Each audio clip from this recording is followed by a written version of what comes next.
ప్రపంచంలో తొలిసారిగా కృత్రిమ మేధ ఆధారంగా పనిచేసే మహిళా మంత్రిగా నియమించిన దేశం అల్బేనియా.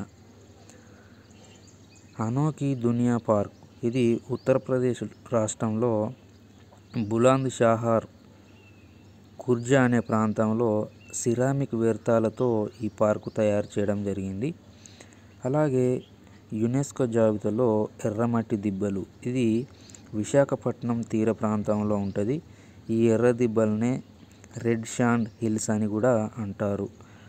మరియు విరిగిన ఎముకలను 3 నిమిషాల్లో అతికించే గ్లూ దీని చైనా దేశం వారు కనుగొనడం జరిగింది. బోన్ 02 పేరిట ఈ గ్లూను తయారు చేయడం జరిగింది. ప్రపంచ కప్ షూటింగ్ విభాగంలో ఈషా సింగ్ బంగారు పతకం సాధించడం జరిగింది. ఈమెకు ఇది మొదటిది అని చెప్పచ్చు. ఈమె తెలంగాణకు చెందిన వ్యక్తి.